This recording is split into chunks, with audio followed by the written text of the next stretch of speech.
Hi, and welcome to VistaTalks, interesting discussions with interesting people from all around the world. I'm your host for today, Priscillia Charles, and I'm joined in studio today and delighted to have back Simon Hodgkins. Hi, Simon. Hello, Priscillia. Simon is not only Chief Marketing Officer, but also founder of the Think Global Forum, Editor-in-Chief of VTQ Magazine, and founder of VistaTalks. So it's only our pleasure to have the founder on the show back. Well, it's great to be back in Studio One. It looks very different from when we started, but it's fantastic to be back. Yeah. Yes. So we're delighted to have you on the show, and we're gonna start asking you a couple of questions. So let's get on to the show. Okay. So as you know, Simon, we have a lot of interesting people on the show so far. We've had a lot of people interesting, and the appetite and the interest has been phenomenal. Really, we've had so many different people, from businessmen to head of Literature Ireland. It's been fantastic. So can you explain a little bit about the type of audience that we have to our listeners and the type of show that VistaTalks is? Yeah, it's been a real whirlwind, I suppose, since we started this show. It's hard to believe that we only started this show. Was it late last year? Yes, absolutely. And it has been a tremendous growth, tremendous interest. It's been phenomenal, all down to your great work, of course. But in terms of the show itself, we set out really to create, I suppose, the VistaTalks show, the podcast, the audio versions only in the early days, with interesting people, interesting discussions, and from all around the world. From all around the world, of course. So the sort of tagline for the show really is the essence of what we're trying to do. We really felt there was an audience for talking to people that had these interesting discussions. They're interesting people, and as you say quite rightly, they come from a wide range of backgrounds. So I know in this studio, for example, in Studio One, we've had professors from leading universities. We've had industry experts in talking about everything from digital marketing to, we've had a scientist talking about machine translation. We've had artificial intelligence. So we've had a broad cross-section. I'm amazed at how fast the episodes have come together. And I know you, probably a lot more than I, have been involved in on-location episodes, and those have been really great. And I know the VistaTalks show now has video, which when it first got going, it was sort of audio only.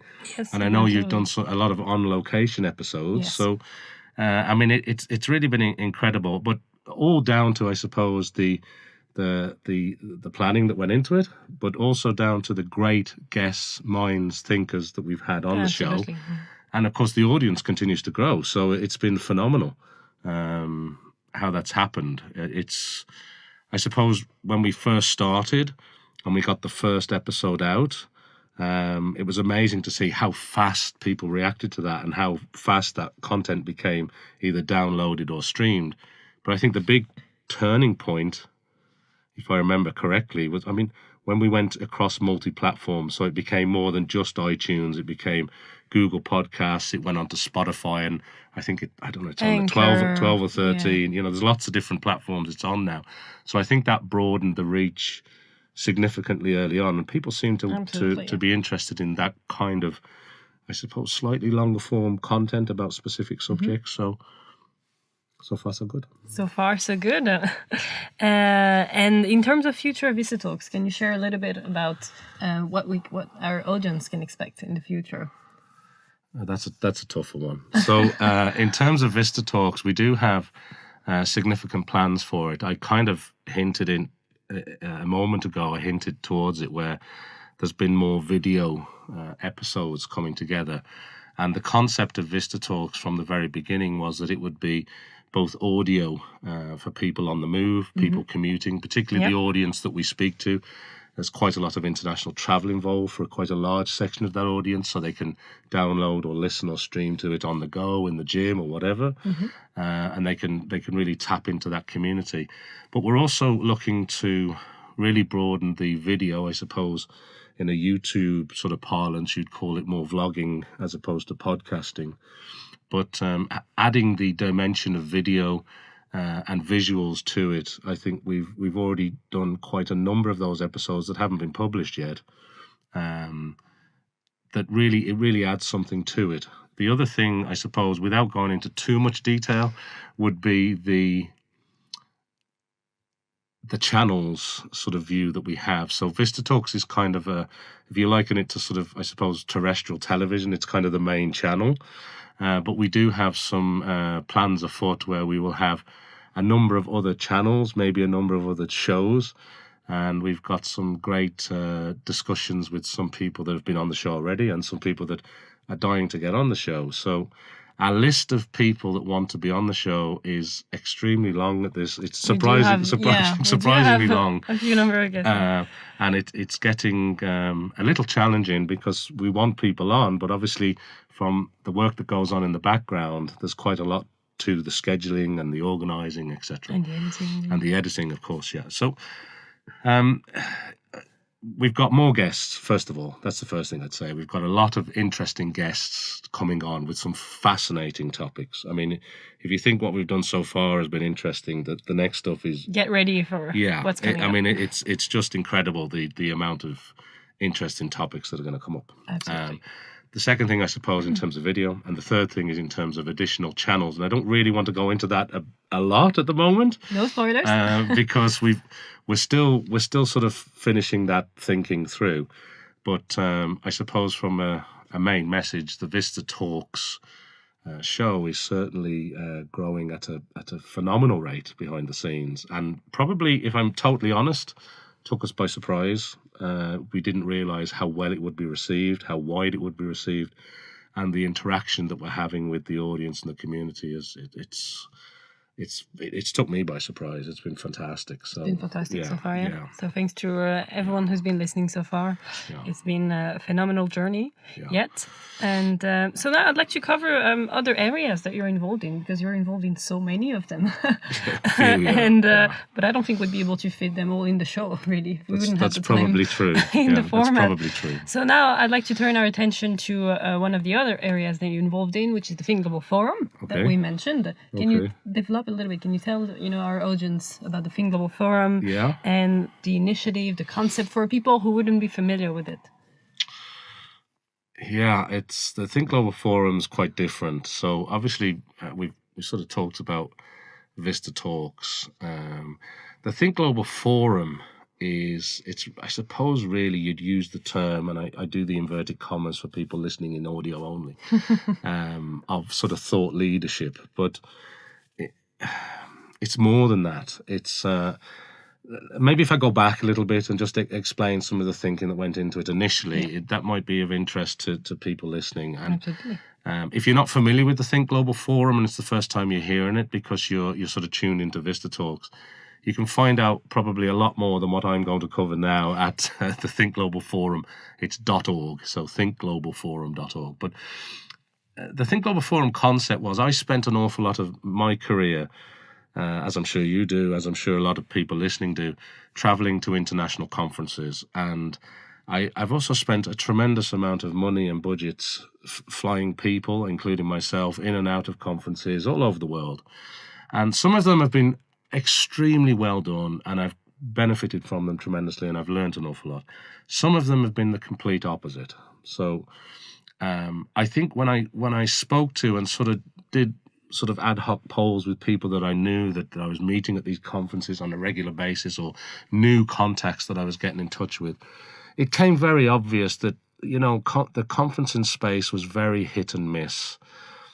Because the topics were quite broad, they're getting more and more expensive, and I don't just mean from the cost of a flight, the cost of a hotel. You're taking, you're spending money while you're there, etc. And whether you're paying for that personally or whether your company is picking up that tab, those conferencing costs can run up quite substantially. Particularly if you're spending a lot of money, or you're sponsoring an event, or you've got a stand or a show, and you've got an X amount of number of people going to a conference to represent you. But there's also the time element, because if you take an international conference, you could be out of sort of the mainstay of your working environment for 3, 4, 5 days, or sometimes longer, depending on the conference, the journey, the air miles involved, etc. And the other thing that really this is quite a long answer, so I apologize. But the other thing that went into the thinking of the Think Global Forum was that I found that quite a lot of conferences and events were getting bigger and bigger and bigger and bigger and bigger. And I can understand if your business is an events business and that's your business. You obviously need more people because you make more money. You need more sponsors because you make more money. The downside to that from doing research and from having a team of people working on this before we sort of started the concept was that what you lose with that is you gain the sort of notoriety and the large branding, and everybody's aware of it. And there are several summits, like I'm thinking of whether it's technology summits or web summits or marketing summits. I don't want to single anybody out. Some people have done phenomenal jobs with conferencing, and that's great. But there's also an element where you lose that sort of connection.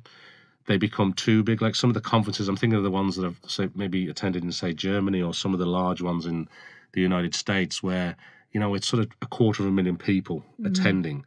And it's very hard to get around to actually really benefit. You just really have to plan it as best you can. You try to meet up with the key people that you try to meet up with. You try to listen to some of the speakers that you want to. But I just found it becoming harder and harder and more difficult to do. Having said that, there's great learnings in all of that experience. And we try to take the good items from that, but also keep the Think Global forums to more specific topics, people from similar industries, to mix it up a little bit with large brands and organizations, but also disruptors in those industries. So, for example, we have a Think Global Forum travel conference, which has 3 or 4 key speakers, say, at the event. People want to come and listen to them.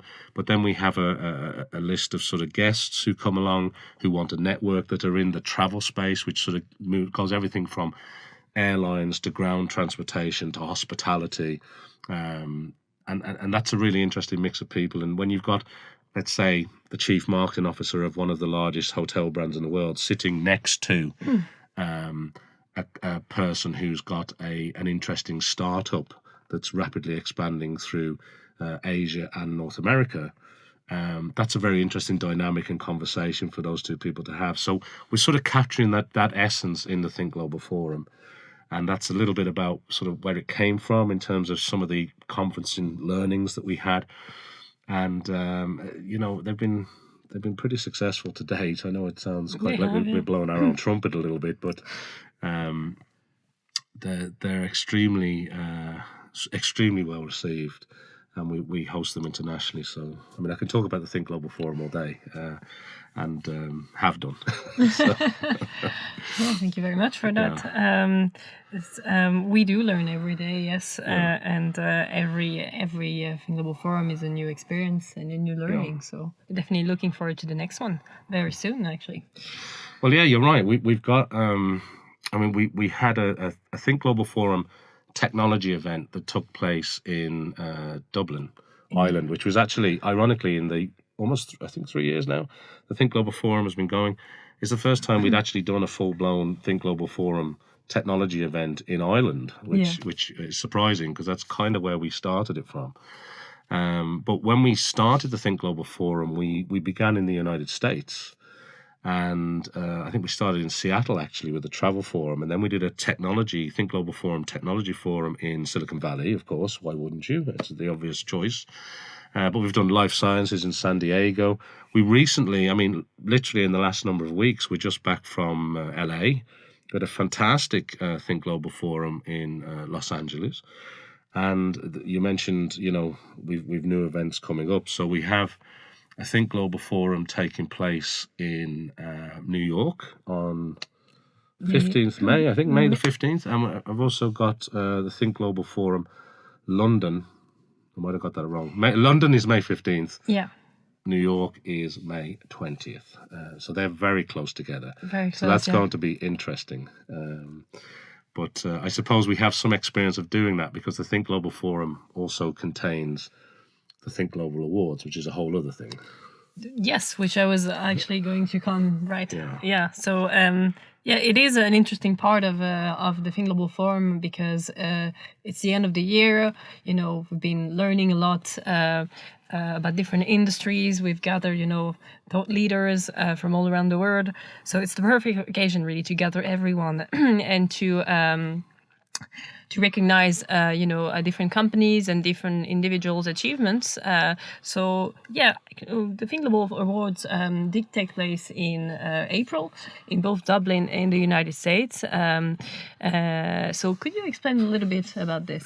Yeah, that seemed like a very good idea at the time, that we'd have the awards ceremony taking place both sides Simultaneously, of the Atlantic on the same day.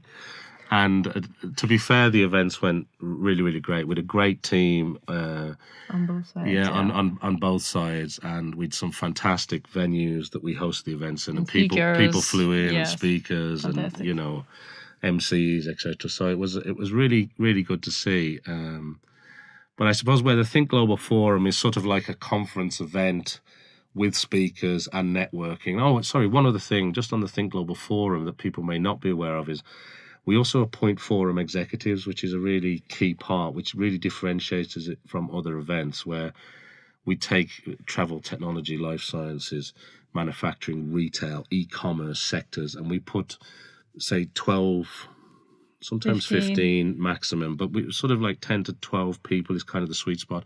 We always have a boardroom session where the forum executives who are appointed as forum executives of the various industry sectors, both here and in the US, both in Europe and in the US,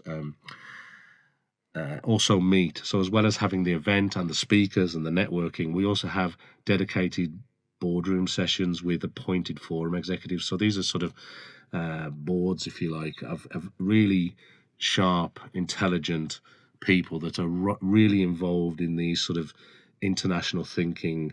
And the purpose of those forums, that particular part of the activity, is not just to think about the problems and the challenges and the opportunities today, but to try and think about them over a 5 to 10 year timeline horizon, which is really difficult. It's very easy to say, but it's very difficult. And we've had tremendous interaction from the forum executives who really learn an awful lot from each other and suddenly realize that organizations who may be competitors or may be allies have similar problems and similar challenges, and technology is driving a lot of that sort of change in their business practices.